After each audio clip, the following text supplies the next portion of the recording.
Alors, question numéro 3, on vous demande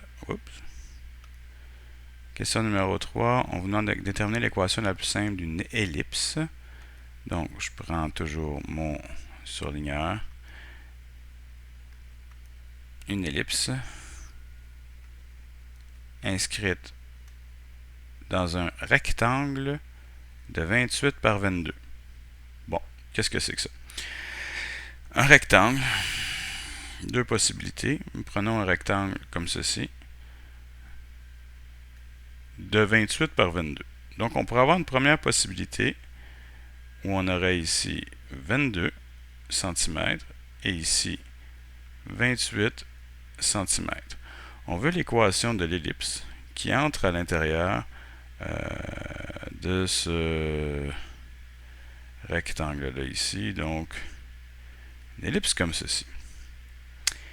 Ellipse comme ceci qui aura donc deux axes, un axe horizontal et un axe vertical.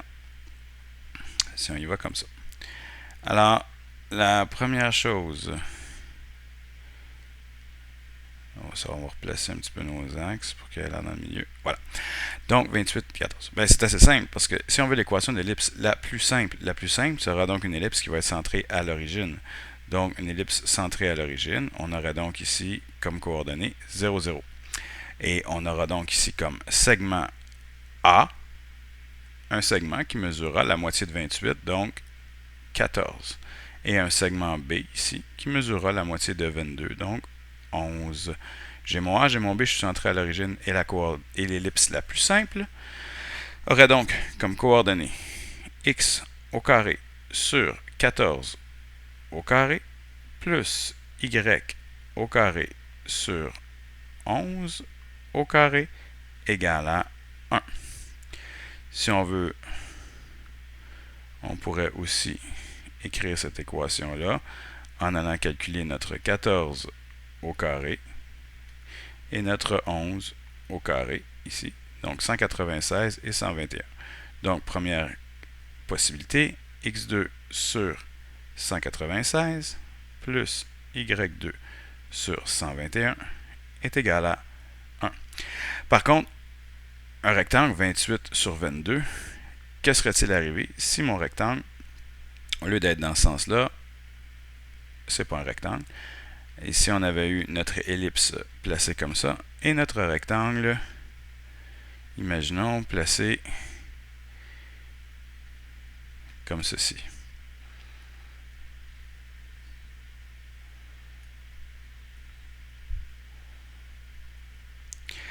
Ben, ce que j'aurais remarqué, c'est qu'à ce moment-là, j'aurais eu ici une largeur de 11 et une hauteur de 14. Donc, qu'est-ce qui aurait pu changer dans cette équation-là ici? Ben, tout simplement, les foyers auraient été verticaux et on aurait pu aussi se ramasser en respectant toutes les contraintes du problème avec x2 sur 121 plus y2 sur 196 égale 1. Donc, les deux réponses seraient acceptées ici. Comme on vous a juste demandé de déterminer l'équation de l'ellipse, on n'a pas à trouver nos foyers.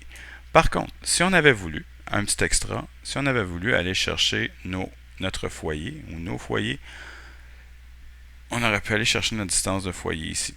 Et n'oubliez pas, le grand axe ici c'est 14, l'hypoténuse serait 14. On pourrait utiliser 14 et 11 pour aller trouver la distance C. Donc, exemple, si je cherche mon C au carré, on irait 14 au carré moins 11 au carré. Par Pythagore, on trouverait 75 au carré. 75. 75, c'est C au carré. Donc, ici, C au carré serait égal à 75. Donc, C serait égal à la racine carrée de ma réponse. 75, 8,66 cm. Donc, si on est centré à 0, 0, le point ici serait donc un foyer à 8,66, 0. Et de l'autre côté, à moins 8,66, 0.